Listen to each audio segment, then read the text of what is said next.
act for their behaviour. Would you risk it, Trey, at Christmas? Do you know, I've actually never had a normal job in my life, so I wouldn't last a second because I'm not very politically correct. But it must be horrendous, really, because rather than enjoying yourself, you're having to completely always censor yourself. And it might be the most innocent of stuff that's said to someone that they then take offence to, which means you're going to probably just keep your mouth shut, which doesn't sound like the best of parties, does it, really? No. Tricky one, isn't it? Because you're not at work, so it's not an office issue if, you know, some banter and it's taken the wrong way. But still, it's still a work environment, isn't it? Yeah. If HR shows up, it's a work party. It's a work event. HR shows up, I'm gone. Yeah, well, that's what it is. And so even for us this year, first of all, it's the first year we're calling it a holiday party. I don't know how I felt about that. Really? What, your company's doing that? Yeah, they're calling it a holiday party. Oh, no, oh, no. Yeah, I know. I voted against. So they got rid of the word Christmas. Why? Because we want to be inclusive. How's it not inclusive to call it Christmas? I know. Trust me. Are you still going to go? I wouldn't bother going. I'd say no. I am going to go, but I'm going to go dressed as Mrs. Claus, and it's going to be Christmassy, and I'm going to make sure that Christmas enters the door with me. Yeah, you spread that Christian vibe. 100%. But outside of that, there is that element of HR showing up, and HR will be sober, and they've already prepped them to say, like, listen, this isn't your party. HR can have their party. This is your hangout. Yeah. Make sure everyone's being PC. GB News, the People's Channel.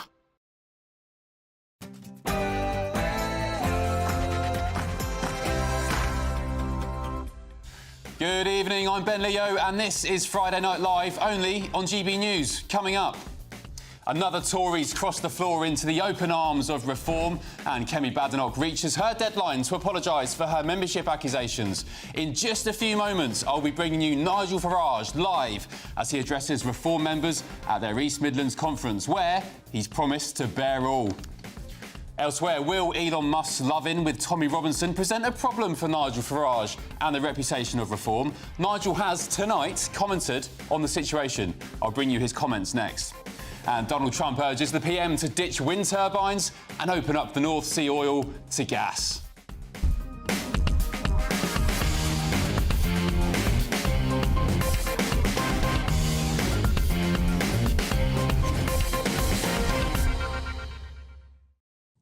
Very good evening. Hope you're well. Happy New Year if I've not seen you. Joining me this evening is political commentator Chloe Dobbs, broadcaster Matthew Stadlen, and radio and TV presenter Ariana Neo.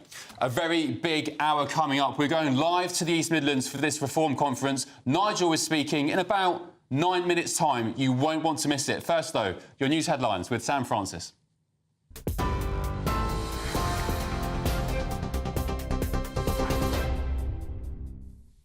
Ben, thank you, and good evening to you. Just coming up to 2 minutes past 8. Well, Nigel Farage has rejected any links between his party and Tommy Robinson. That's after Elon Musk threw his support behind the jailed activist ahead of Reform UK's conference in Leicester now taking place. Farage made it clear that Robinson, who is serving time for contempt of court, isn't someone his party needs. That's despite Mr Musk calling him a hero for standing up to grooming gangs. Well, our political editor Chris Hope asked Farage earlier if Elon Musk had become a political risk to reform. Take a listen. Saying Britain's been terribly badly led, and that the grooming scandal, the mass rape scandal, which has resurfaced, and transcripts of what was said in court have been online, and I recommend you at home don't read them. You won't sleep at night.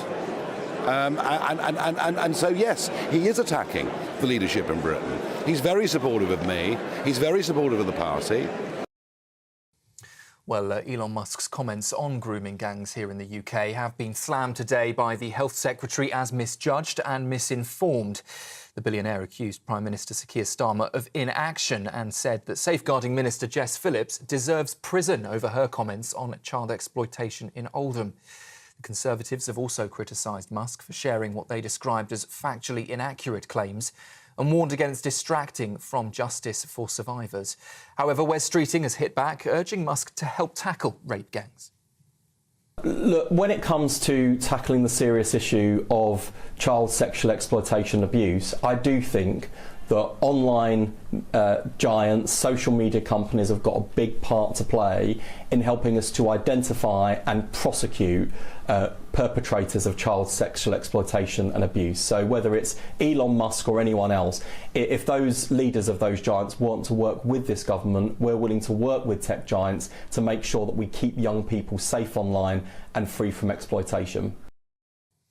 Hospitals across the country have restricted visitors today. That's as flu cases in English hospitals have quadrupled in a month. Over 5,000 patients were treated just last week alone. NHS chiefs are warning of intense pressures as the virus pushes hospitals to breaking point amid an expected cold snap this weekend. Health officials are also urging vulnerable people to stay warm and make sure their medication is on hand, with just 37% of those deemed at risk vaccinated so far. Emergency department waits are also worsening, with over 12,000 patients stuck in ambulances for an hour or more last week. And in sport, Luke Littler is on the brink of history tonight, just one win away from becoming the youngest darts world champion ever. The 17-year-old will face Michael van Gerwen, chasing his fourth title in tonight's blockbuster final of the World Darts Championship. Littler has dominated the tournament so far with record-breaking performances. The pair's head-to-head, though, is tied at 6-6, setting up for a thrilling showdown later between darts' rising star and one of its all-time greats. Those are the latest headlines. I'll be back with you in an hour. Now, though, it's over to Ben. For the very latest GB News direct to your smartphone, sign up to News Alerts by scanning the QR code or go to gbnews.com/alerts.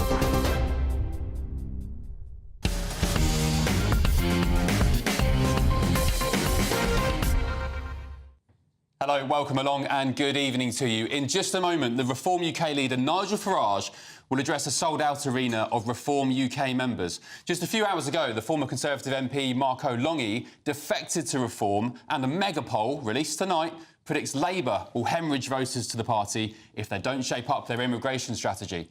But all eyes are on the party's leader, Nigel Farage, and his promise to confront Kemi Badenoch after accusing Reform of faking its membership ticker.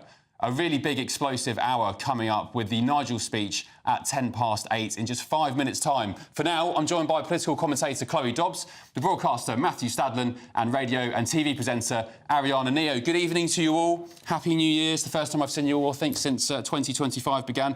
Look, so much is going to be happening in the next 50 minutes or so, Chloe. Should we start with Nigel's action regarding Kemi Badenoch? Of course, Kemi, infamously now on Boxing Day, said that Nigel was rigging the Reform UK members. Nigel has tonight said there's going to be consequences, and he will announce in 5 minutes what those consequences are. What do you reckon they'll be?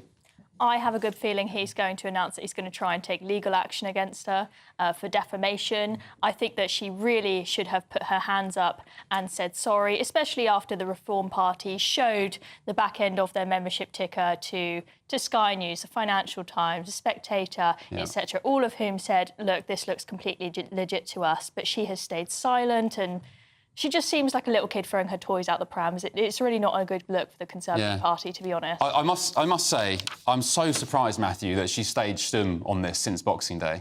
Not least because, as Chloe said, the FT, the Spectator, Financial Times, Daily Telegraph, they've all independently verified it. So it looks, until Kemi proves otherwise, it looks like she does owe Nigel an apology. There's a sordid mess between the two big parties, and I say two big parties now on the right, and Labour, who, as we all know, have had a tricky and sticky start to their 5 years.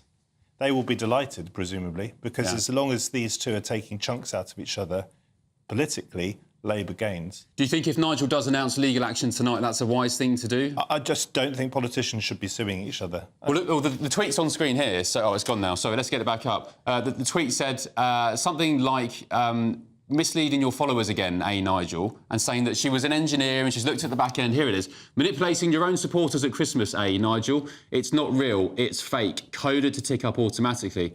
Ariana, did you see this tweet? Did you think it was a bit misguided from Kemi to fire that out? I do think it's a bit misguided, and I do think it's becoming very childish. You know, let's talk about the topics at hand and, you know, get the suing. I agree with you. Like, there shouldn't be You don't think he should do it? I understand what Chloe's saying, and it probably will happen, but I don't think it's the right way to go. I can't imagine that Farage thinks it will play to his political advantage to get into legal action with the leader of another big party. I think it's just going to be so embarrassing for Kemi. I think it's going to be shameful, it's going to be embarrassing, it makes her look amateurish. I know there's lots of Kemi fans out there, and you'll probably be having a crack at me on the emails, but I'm sorry, Chloe, do you not agree that it just looks very low grade, what she did? Yeah, I mean, everyone knows that Kemi is someone who is a fiery person when she talks. She doesn't hold back, but she does need to have a degree of professionalism with it. I think that Nigel was very smart when he responded to Kemi's tweet to say, we are happy to have a Big Four firm come in and audit our membership numbers, because as long as you do the same, because if the Conservative Party had to have someone look at their membership numbers, I mean, it's going to be an absolute mess, because their ledger is full of holes and it's very old. It does risk, though, looking extremely inward-looking for Farage, doesn't it? To be so focused on whether he's got more members than the Conservatives. I understand it's an insurgent party.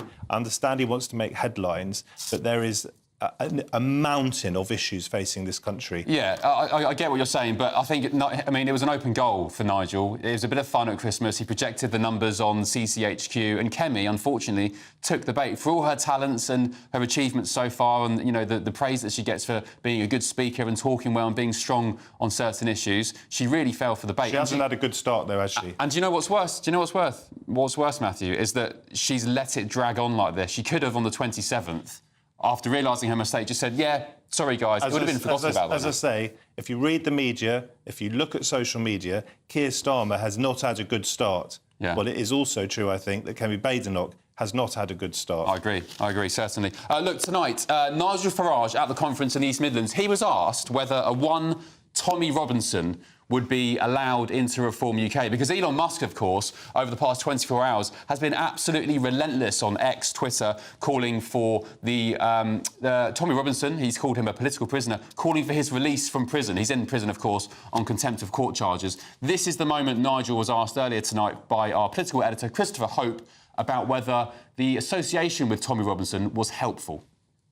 He's very supportive of me. He's very supportive of the party. He sees Robinson as one of these people that fought against the grooming gangs. But, of course, the truth is Tommy Robinson's in prison, not for that, but for contempt of court for the third occasion. Different human beings have different points of view on different things. That's fine. I'm relaxed about it. So there we go, Chloe. Lots of centre-right supporters and voters have been saying Reform UK needs to open the doors to Tommy Robinson. Why are they... For example, Richard Tice called him this lot in a quite disparaging way. But there's your answer. They said, no, we don't want to be associated with him. I think that Tommy Robinson is going to always be a difficult one for political leaders, because they don't want to associate with him and look like they're his best buddy, because then they'll probably have, well, I know Reform already has the far-right label put on them by a lot of people, but that will be even more so the case. I think the way that Nigel tiptoed around it in that interview there was a lot better than I think when Richard Tice came on GBNews and said, we don't want anything to do with that lot, because the reality is that lot, Tommy Robinson supporters who he was referring to, a lot of them support the Reform Party. So they've got to be careful not to disillusion those people that support him, whilst also not looking like they're best buddies with Tommy Robinson. Ariana, Nigel was quizzed by Chopper on the fact that Elon Musk supports Tommy Robinson. He's been calling for his release, and yet Elon is helping Reform as well. Nigel said, different human beings have different points of view on different things. I'm relaxed about it. We're just going to go live now to the East Midlands Conference. Sorry to interject, panel, but Nigel's about to take the stage. Let's see if he's up yet. Here he comes. Here he comes. It's like a boxer entering the arena on a big fight night, isn't it? He is, whether you like him or not, whether you're a fan of Nigel and his politics or not, you cannot deny he is rock star. And look at this, the lights going, the strobes, the crowd. Let's see if we can listen to what the music is, the theme tune. Sounds pretty menacing. Sounds like he means business.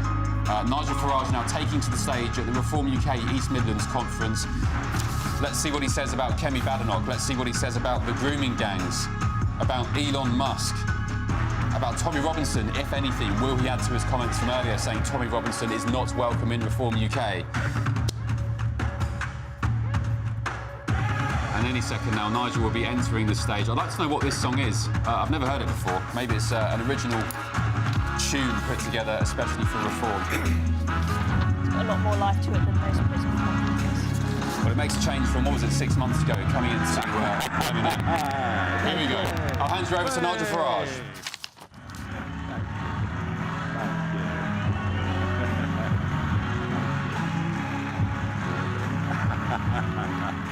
Amazing, thank you. Thank you. Good evening, Leicester. You know, they say never begin any speech with an apology. But you know, we advertised this event for our East Midlands members. Within 48 hours, all the tickets had gone. And so I apologise to all those people who couldn't get in here. And that's before 50,000 people joined the party in the last 2 weeks of December. We're going to need bigger venues for the future, of that there is no doubt. And we're not only growing quickly, but you can feel the energy. You can feel the optimism. We are so far away from the uniparty, which is Labour and Conservative. I mean, look at Starmer and Reeves. I mean, they look like they go into a family funeral every day. And as for the Conservative leader, well, I'll come to that in a moment, actually. I've got to tell you, the last few weeks have been really exciting. It was a very tough phone call on the 23rd of December when I said to the young team in our London office, I'm really sorry, guys, but I think Christmas is cancelled. And they rose to the challenge. They were in the office till 10 o'clock on Christmas Day night, getting graphics, getting videos ready, because I just knew that over the Christmas Day and Boxing Day period, people would be sitting around the table, lunch or dinner, with family, with friends, down the pub, wherever they went, and reform would be a topic of conversation. I was confident that we would, on Boxing Day, go through the number of ballot papers that the Conservative Party sent out in their leadership election last year, and we did it on Boxing Day, and we've got on 35,000 members more since Boxing Day alone.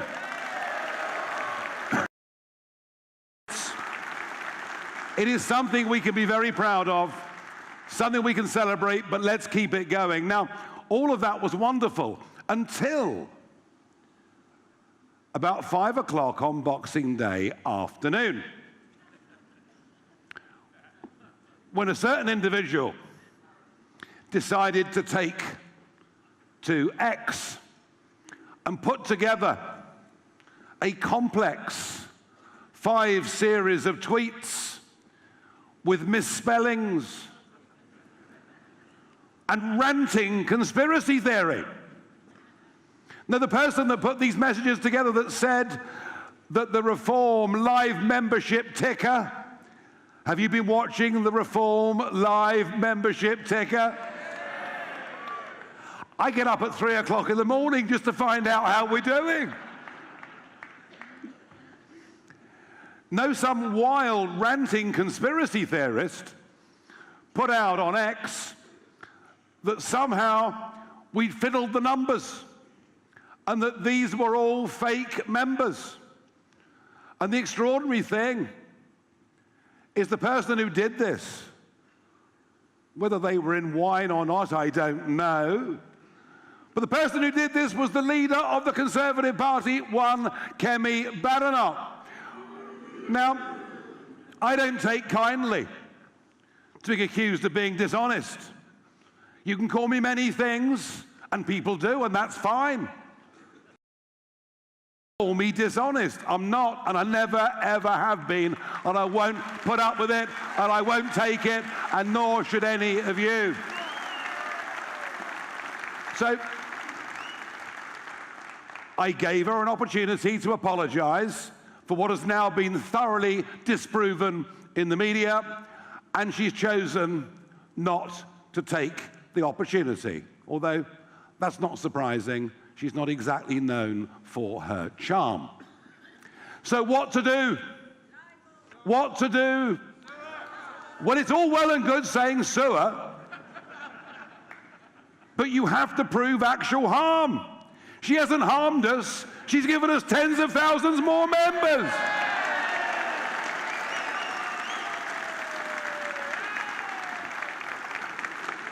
But what I am going to do, and isn't it delightful that the Eastern Region Conference tomorrow takes place at Chelmsford Racecourse, which happens to be in her parliamentary constituency, which is good. And better than that, on the 31st of this month, we booked a big venue, and I'm going to invite all our members and supporters in Northwest Essex to come along, to meet me, to have a photograph. And we already have 800 supporters in her constituency, nearly 400 of whom have signed up as members. And we'll do a big joint photograph, and I'll tell her, Kemi, not only are these not fake members, but we're now going to make this a target constituency for the next general election.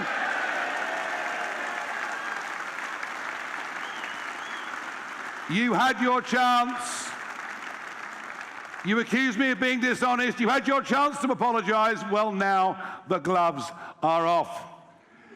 So why is it that this party is on the up the way that it is? Why is it there is the optimism in this room?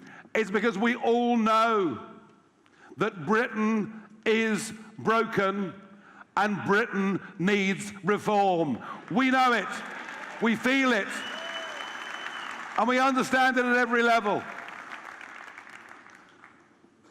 37,000 young men crossed the English Channel last year. Nearly all undocumented young males coming straight into four-star hotels with 40 quid a week pocket money, free dental care, free medical care, whilst British military veterans sleep homeless on our streets. It is wrong, it is outrageous, it is appalling, and yet,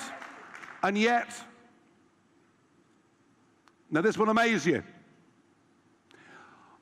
Of all of those that came illegally in 2023, the last year for which we have figures, of all the illegals and asylum seeker claims, only 30% crossed the English Channel. Where did the other 70% come from?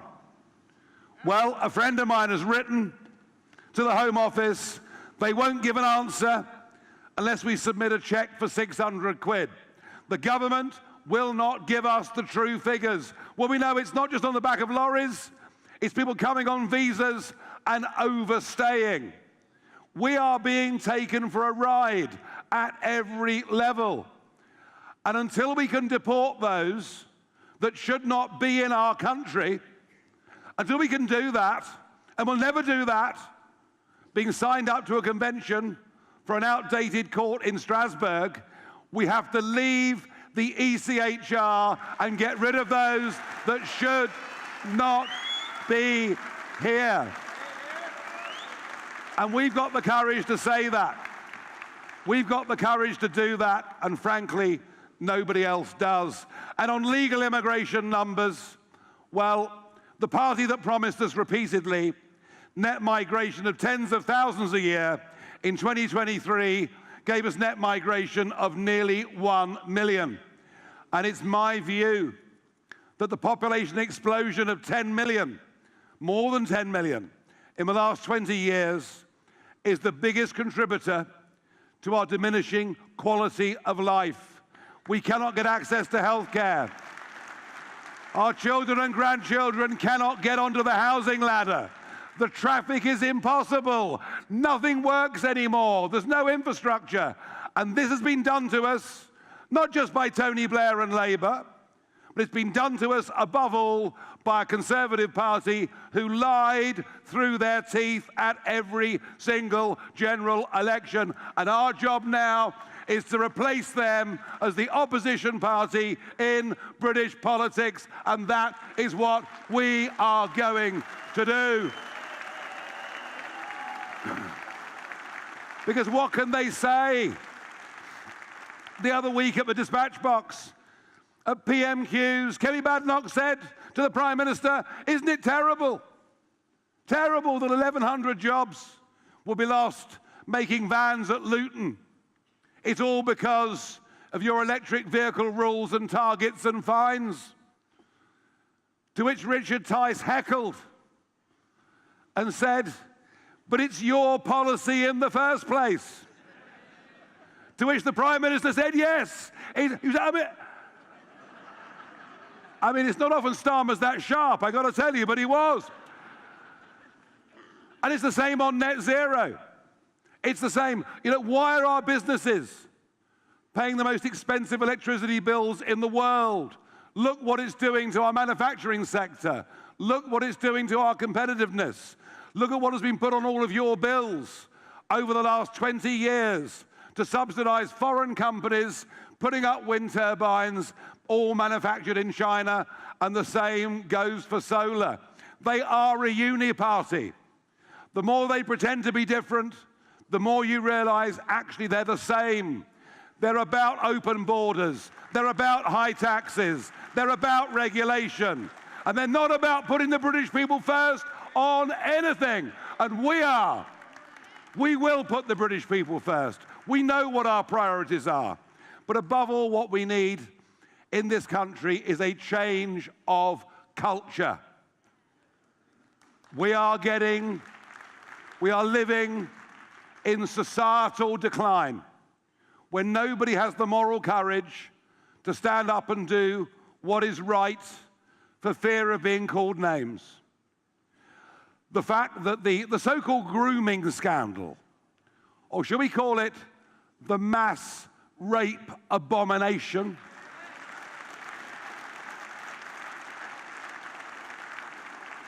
this is all back in the news. I don't know whether you've read online some of the accounts of what happened to girls as young as 11, 12, and 13 years old. If you haven't read the transcripts online, I advise you not to, because you frankly won't be able to go to sleep. What happened in this country, and it didn't just happen in one place, it wasn't just Oldham, it happened in towns and cities all over the United Kingdom on an industrial scale. And yet, mainstream media did their best not to cover it. Keir Starmer, it would appear, when he had the big job as Director of Public Prosecutions in 2008, chose not to prosecute a grooming mass rape case. The Conservative government did all they could for there not to be a public inquiry. And Jess Phillips this week decides there is no need for a public inquiry. And the police have failed in all of these towns and cities. They dare not say anything for fear of being. Our moral courage is destroying the very values upon which this once great country was built. And what we need is leadership and a party and a movement that understands and knows the difference between what is right and what is wrong, and will speak without fear, without favor. And let's have that public inquiry. Let's expose the truth. And let's make sure people in public life who allowed this to happen get their jobs taken from them. It must happen.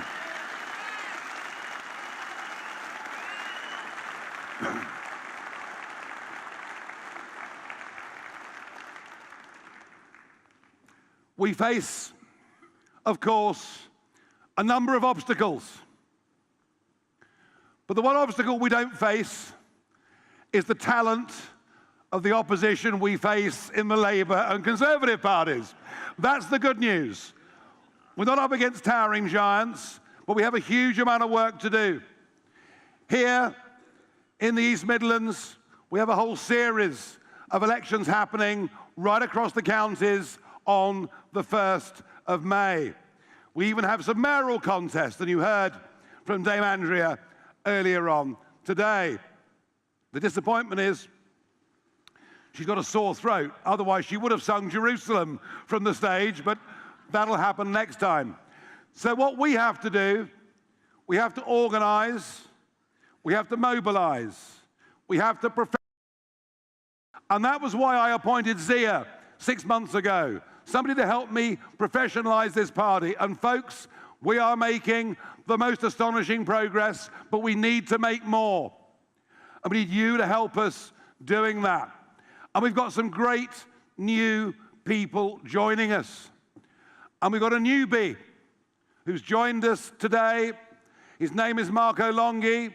He was the Conservative Member of Parliament for Dudley North from 2019 to 2024.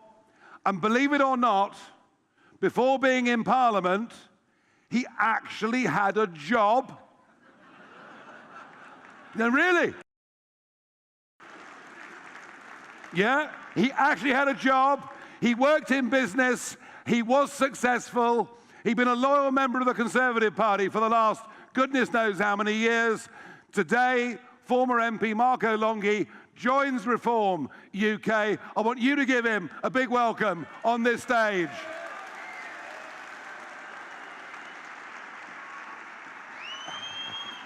Okay.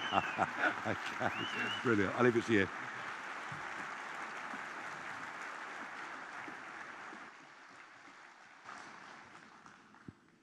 Conference, good evening. I am a patriot, and I finally feel at home.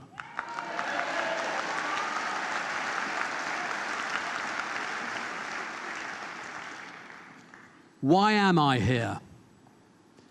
I am here because of each and every one of you. I am here because of what has happened to our once great country. I am here because the party I have been loyal to over decades, in the good times and in the bad times, has lost its soul. It is unrecognizable.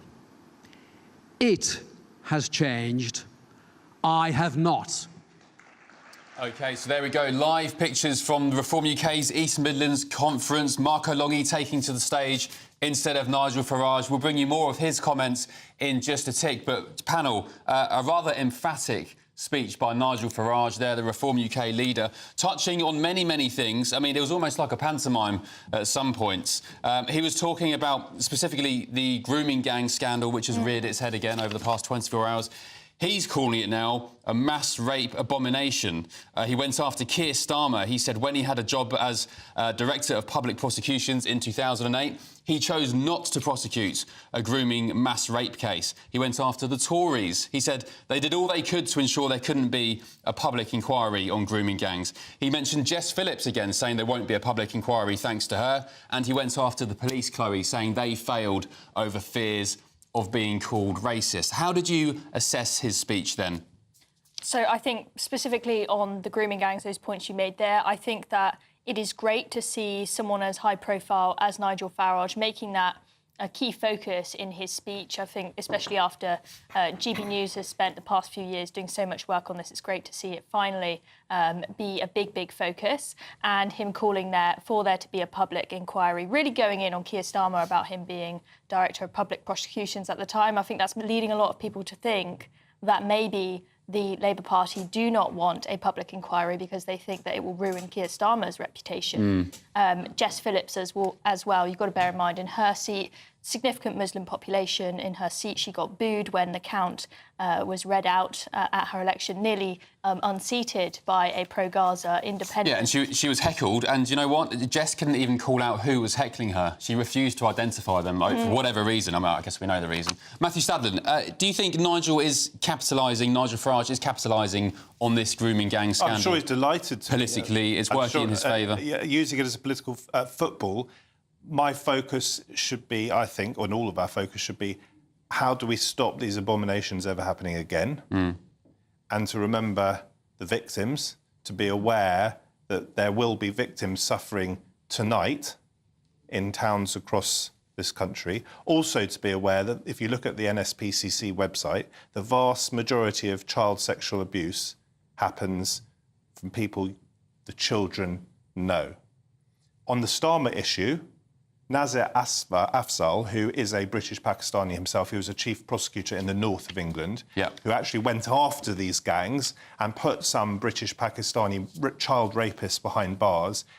If you look at and read his posts on social media over the last 24 hours or so, he is full of praise specifically for Keir Starmer in saying that he actually changed things for the better to go after these monsters. Yeah, and I remember actually, Ariana, there's a clip saying that Sir Keir Starmer was trying to change things for the better when he was Director of Public Prosecutions with regards to the rape case. Some people, Ariana, online saying that, well, Paula London actually, she said, I hate to say it, but Nigel Farage's speech isn't really landing tonight. He went after the Tories and Labour, both because of net migration, 10 million people over the past couple of decades. He called them the uni party. Do you think this kind of rhetoric is going to cut through? I don't think it will cut through. It's not really surprising that Farage is actually saying that. It's not really anything new. But we need to look at, I agree with what you're saying, Matthew, about, you know, really about the survivors and the victims. And let's also remember Rishi Sunak, when he actually sorted the grooming gangs task force initially, and they got 550 arrests and helped 4,000 victims. So maybe there should be another inquiry. But what I will say is we need to be really careful about language is very powerful, and using the word culture, which is what Nigel Farage is using, changing the country's culture can ignite things in different situations and different opinions, which I think we need to be careful about. Well, he said, I think he mentioned the word culture. He said there's a culture of fear. For example, in the grooming gangs case, he said there was a culture of fear from the police, for example, who were afraid to report this over being called racist. I think that's what he's referring to. I agree with what you're saying, but there's also a play on there. I really do think... Really? Yes, 100%. If you look into language, language is very powerful. What I think is that there are certain people who want this story to become about British multiculturalism, and as they see it, the failure of that. We know that, I think, 1 in 3 days, every 3 days, a woman or a girl is killed by a man in this country. OK, sorry to interject, Matthew. Nigel is back on stage. Let's just listen to a few more of his comments. Apologies. Trump, and at times in the last 9 years, that's not always been easy. I've been in a minority of one, it would seem, in British public figures able to stand up for him. But then that's me. I don't court short-term popularity. I stand up and fight for what I believe in life, and I've always thought that Trump was the man the world needs to make it a safer and better place.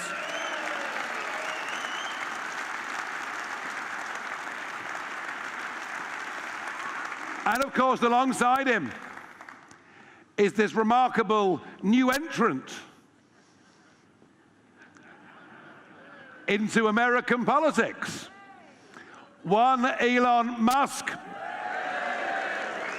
who I thought was a hero for buying Twitter, because all of it, Facebook, all the rest of it, if you dared to criticize lockdown, your accounts were suspended.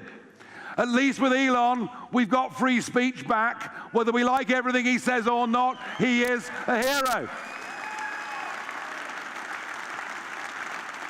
And I'm very pleased that he's backing our party, even if reports of his financial donations or potential donations, as put in the Sunday Times, are somewhat over-exaggerated. But if he begins to do even a fraction of what he sets out to do, to cut back the size of the administrative state in America, he will make America even richer than it currently is, and he'll provide us with the blueprint that we need, because there needs to be a complete change of culture in Britain. We've got to stop talking to young people about 4-day weeks, about work from home, about taxing the rich. We've got to encourage young people, yes, to work hard. No one succeeds in life without working hard. We've got to tell young people, we want them to go and make money. We want them to succeed. We want them to stay in our country and not to emigrate to other parts of the world. But it's becoming harder and harder. because our bureaucratic and administrative state is crushing enterprise. We're putting young people on the sick of depression. We are getting societally weaker, as I spoke about earlier, with the rape gangs as an example. But we are getting economically weaker. We are getting poorer. The higher legal immigration goes, the more gross domestic product per person goes down. Our debts are at every level, individual, corporate, national, are getting worse.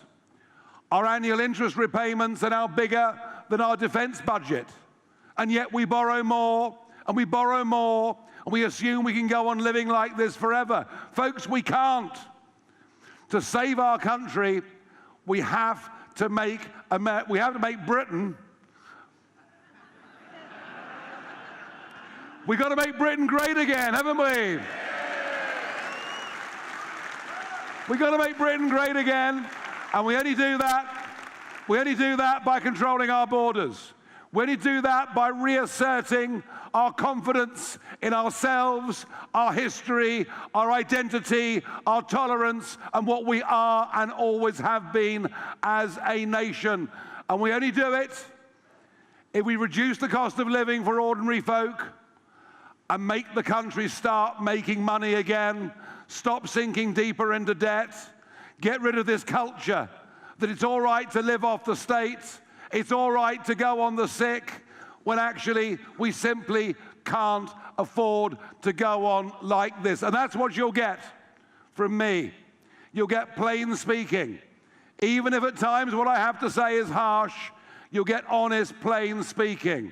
And I'll do it from a perspective, and I think you know this, at least I hope you do, that I absolutely believe in this country. I believe in its people.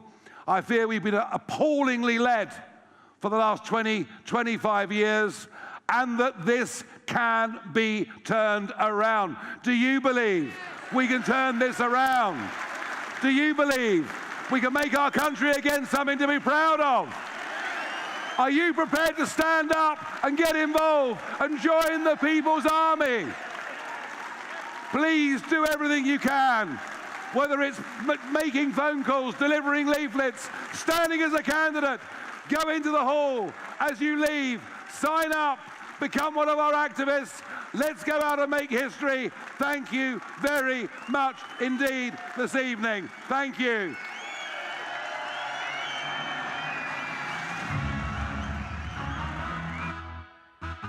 Well, there we go. Nigel Farage, leader of Reform UK. He's had his Weetabix, clearly, or at least a couple of coffees, it seems. Matthew Stadler, you had your head in your hands just then. a few points. And you were calling it embarrassing. I thought it was embarrassing. And I mean, he was tripping up, wasn't he? Unless I misheard. What was embarrassing about it? He's desperate to play the tune that Trump has been playing about making Britain great again, but he said make America great again to start with. I thought he was a bit rattled, actually, when he was interviewed by Christopher Hope and asked about his association with Musk and therefore by association with Tommy Robinson.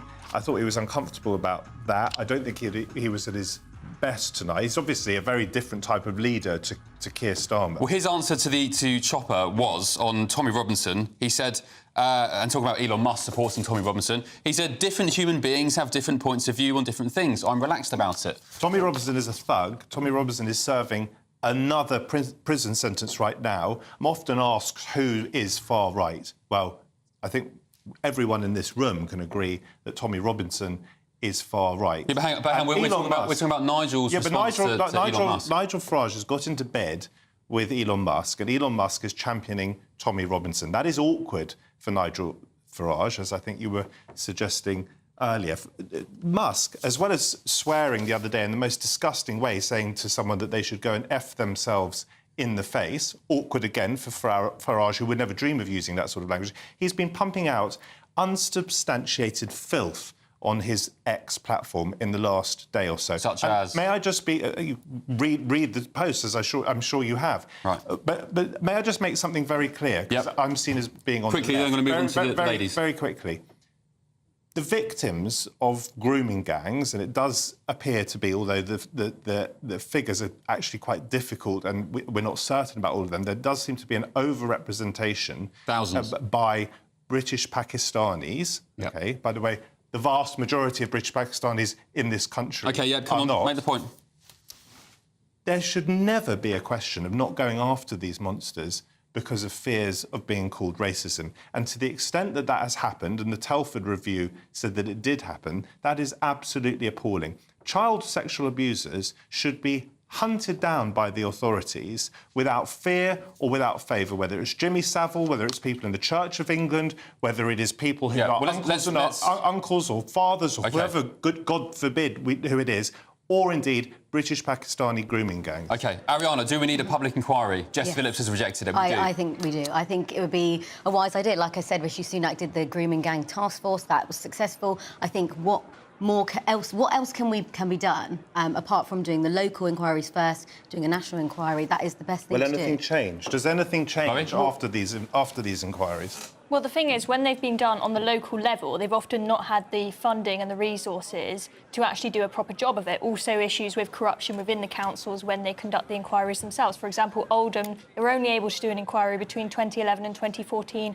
It just did not go far enough to make the difference. I think a proper public inquiry, where it's not the councils themselves running it, with proper money, will do a much, much better job. And I want politicians and everyone to be talking about this. I was a bit baffled to hear you say, Matthew, that Farage is just playing political football by mentioning this. I want Farage and everybody to mention this. It should be a non-partisan thing that everybody is shouting People need to be exposed. But he's pointing the finger at Starmer. He specifically did that. Whereas, as I said, if you look at the chief prosecutor at the time of some of these appalling crimes, Nazir Afzal, he has come out in serious defence of Keir Starmer's record on this. He said of Keir Starmer, when he had the big job as Director of Public Prosecutions in 2008, he chose not to prosecute a grooming mass rape case.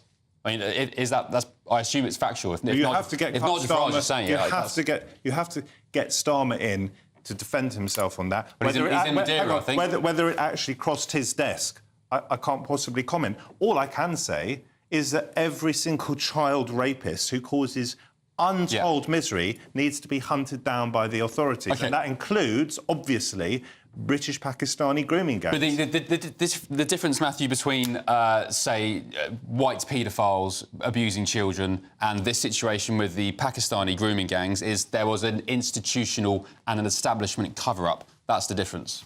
What? Because they were scared of being called racist. Be careful about using the word establishment. Police forces. But it was. I mean, what was it then? If it wasn't an establishment who do we mean by the establishment? People in authority, police officers, social workers, and others failed to do their job in at least some of these cases, and that is appalling. Which is why we need the national inquiry to actually put this right and expose everyone. OK, we're just going to pop to a break very quickly. Chloe, before we do that, Nigel Farage at the end there was saying to his crowd, they were rapturous on their feet. He was saying, do you believe we can turn the country around? Do you believe? Does the country need turning around? The country definitely needs turning around. Do you believe reform can do it? I think they can, now that we've had a poll come out saying that they are on track for 120 seats versus the Tories' 157. They are really, really closing the gap. Now, obviously, a long way to go, but I think if things keep going in their favour and the Labour Party keeps on messing up whilst in government, they've got a good shot at it. OK, just on the grooming gang situation, a councillor, Arooj Shah, who's the leader of Oldham Council, who did ask for that national inquiry, he said, since October, when the government's confirmed we should carry out a local inquiry, we've been working on setting up that independent inquiry. That work has included liaising with Oldham survivors and Telford Council, which conducted a similar inquiry. The independent inquiry will build on the findings of the Greater Manchester inquiry into non-recent safeguarding issues in Oldham, which was published in 2022 by the Mayor's Office and which we fully supported at Oldham Council. We're working closely with survivors and survivors' families to ensure they don't just have a voice, but will have a central role in developing this inquiry. We expect terms of reference to be agreed in the coming months. OK, up next, why is Elon Musk tweeting about grooming gangs? Matthew's been talking about it. He's not just been talking about grooming gangs, he's been talking about the need for a snap general election, even said that some ministers, such as Jess Phillips, should be jailed. And also Donald Trump's been getting involved as well, they're all at it, saying he doesn't understand why the UK has stopped its North Sea oil and gas exploration. Back in just a tick. This is Friday Night Live with me, Ben Leo, only on GB News.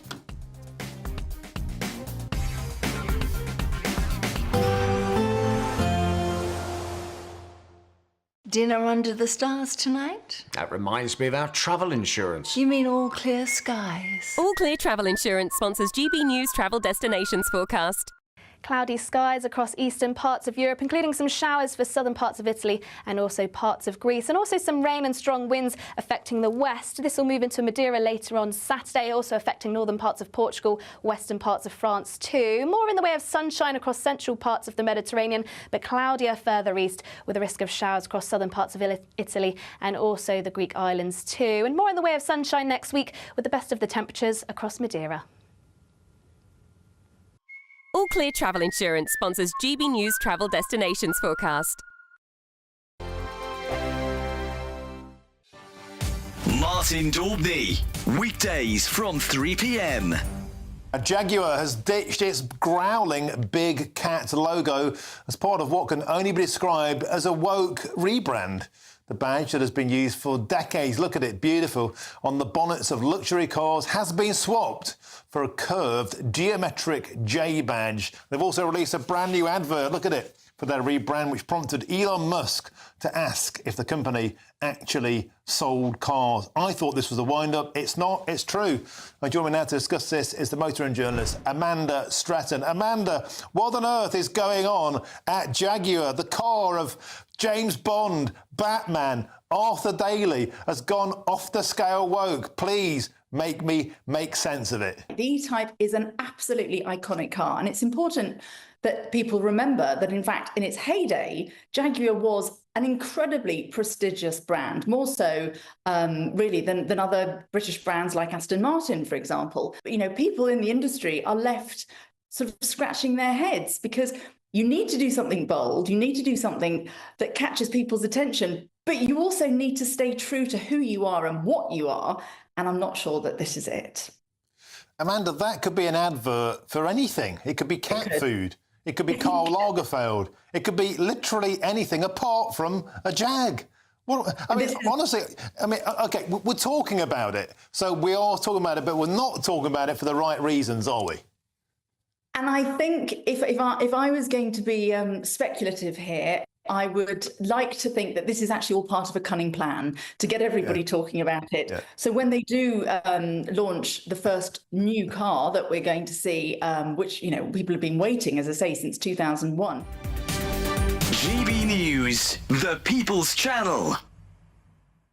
Good Afternoon Britain isn't just about us. The wonderful thing about this programme is it's about everyone watching. It's an interactive programme. Well, there absolutely is something to see here, and we're going to be talking about it more. Whether it's breaking royal news, Will, please bring us up to date. Or indeed a particularly punchy speech in the House of Commons. Very, very curious. We bring it to you live, and then we bring you live reaction as well. That's Good Afternoon Britain, weekdays from midday. Only on GB News, the People's Channel, Britain's news channel. It's Patrick Christie's Tonight, and here we do things differently. It's explaining the absolute madness of this, doesn't it? It's explosive. I mean, this is very good. It's lively. 850. Your government sat there, Sean, and it did nothing. It's controversial. And the Middle East has been in turmoil since before I was born. It's everything you need to kickstart your evening. Everyone's had their Weetabix tonight. I love to see it. That's Patrick Christie's Tonight, weeknights from 9 p.m. Only on GB News, the People's Channel, Britain's news channel.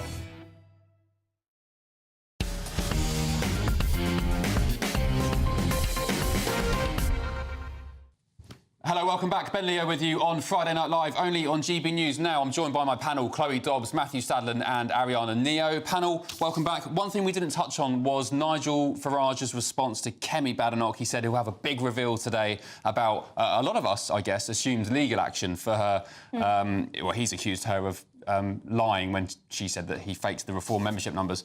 Has he bottled it, Chloe, by not going after her legally? Instead, he said he'll target her Essex seat. No, I think this is even better. I think that legal action will probably be a bit boring, and as he says, he'd have to prove damage, but actually she's done them favours. So I think really going for her constituency and holding an event there, that could cause her some real damage. It would be absolutely hilarious if she gets unseated by them. I've had a look and she got about 19,000 votes versus Reform got about 7,000 votes in her constituency in the general election this year. So Reform got a decent number there. They could make some way and potentially unseat her, or at least split the vote with between them and Labour, so that Labour get in. Yeah, Ariana, were you surprised at Mr Farage's revelation there? No legal action. Instead, they'll go to Chelmsford Racecourse and, and announce the fact that they're going after her seat. No, not at all. Not surprised. But it's becoming a bit of soap opera, don't you think? It's all a bit dramatic and it's all a bit Trump rally-ish, and it's just, it's very Farage, I'm sorry. Yeah. Well, he's, as I keep saying, whether you like him or not politically, he's a performer. Farage is, along with Corbyn, I mean, even better than Corbyn. Corbyn? You think Corbyn was a good speaker? No, he was an incredibly boring speaker, but he was very effective at developing a sort of campaigning ethos. Farage is, as I've always said, since Blair, the biggest political figure of the age, isn't he? I mean, Boris Johnson might have something to say about that. He's enormously effective at campaigning. Without him, we would not have left the EU. He hasn't been in power. Yes, he's been in the European Parliament, and he's led UKIP in the European Parliament, and in fact, he won the European elections when he was leader of UKIP, but he hasn't ever been in power in this country. And I can tell every single person watching this evening, he doesn't have the answers. Just very quickly, we've got 20 seconds, literally. This new mega poll today put Reform on 130 seats. A hung Parliament, Conservatives, Reform, Deputy PM Farage? Very possibly. I don't think Badenoch will be the leader of the Tories come the next election. I think it'll be Jenrick. OK, thank you, panel. Appreciate your company tonight. Coming up next, it's Patrick Christie's. You've got some big guests during the show from 9 o'clock, I believe. Yeah, very quickly, Ben. So Marco Longhi, who's just defected, joins me at 9. I'm also going to be talking about illegal immigrants are now getting priority NHS healthcare, which I think will wind people up. I'm going to expose the grooming gang cover-up. Keir Starmer better watch out. Thank you, Patrick. Yeah, it's been an explosive 24 hours. Thank you for sticking with us on GB News. Thank you, panel. Thank you at home. I'll see you tomorrow night, 9 to 11 p.m. For now, here's your weather. Good night.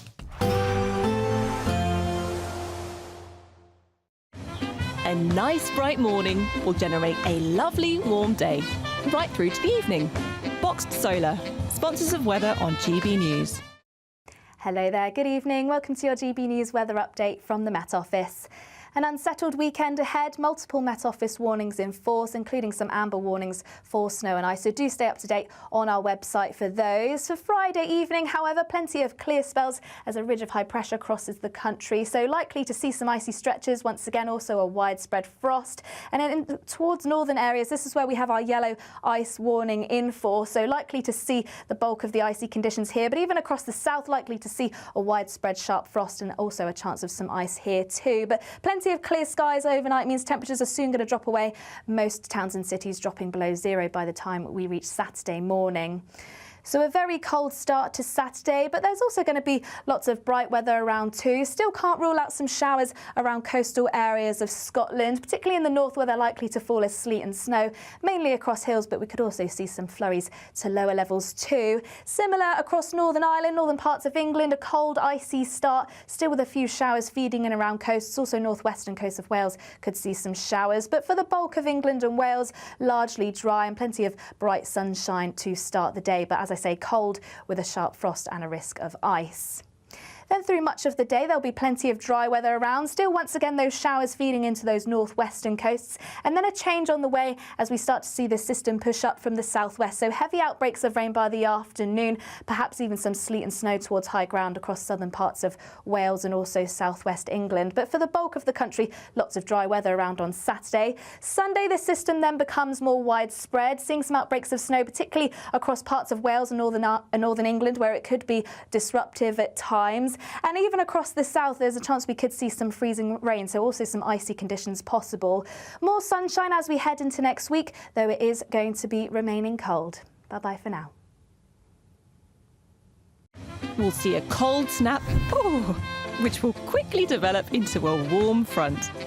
Boxed. There's still plenty of time to grab your chance to win our biggest cash prize ever. An incredible £50,000. What would you spend £50,000 on in the coming year? Spectacular holidays, a brand new car, home improvements, or maybe you'd just like to save it for a special occasion. For another chance to win, text cash to 63232. One entry costs £2 plus one standard network rate message, or text bonus to 63232. 5 entries cost £5 plus one standard network rate message. Go to gbnews.com/win. Entries start from just £2. You can call 0903 681 3232. Calls cost £2 plus your network access charge. Or post your name and number to GB10 PO Box 8690 Derby DE1 9TT. UK only. Entrance must be 18 or over. Lines close at 6 p.m. on the 31st of January. Please check the closing time if listening or watching on demand. Good luck. This is GB News, Britain's news channel. Our next guest has a rather unique career story. She was working at a pub aged 18 and Holly Farmer was spotted by a modelling scout and it turned out to be her lucky day. Scott Yos-Clark sent this message to Holly. Holly, 18, 5'10", she does not belong in a pub. And I absolutely love that, Holly, because it's a bit like Dirty Dancing, where it's like, you can't put baby in the corner. Holly does not belong in a pub. You belong on the catwalk. What was that moment like for you when you were scouted by yours? It was crazy. I have to say I wasn't expecting it, to be honest. Like, I was just on my lunch break. I was working at a pub, so... yeah, I was on my lunch break walking, going to Primark and... You're going to Primark? Got stopped by yours. How did that interaction go? Well, first question was, how tall are you? So, 5'10". Very much that. Yeah, then he gave me his card and asked, explained everything, that he's a model scout, obviously. Yeah, because generally when I scout, especially when I get close to that person, I tend to look in their eyes, and when you see something there, it's like everything works on the face, and then the eyes gives you away. Well, you've spotted a gem in Holly. I mean, you can tell even when you walked in, you are built to be a model. I did my first fashion week here in London and then went to Paris, and it was really fun. Wow. Now it's my full-time job. It's a bit crazy, to be honest, to me, to be able to say that modelling is my full-time job now. Some brands will ask you to be a bit more serious, and then others not So it depends on the client's request as well. Ellie, give us your best model face, ready? 3, I wonder if we can come back. 3, 2, 1. Very nice. High fashion. Yeah. But you guys do all contorted moves, don't you? Yeah. All this high fashion. Do yours? I'm just permanently living in model You actually model are, world. though. He actually this does. Is it. GB News, the People's Channel.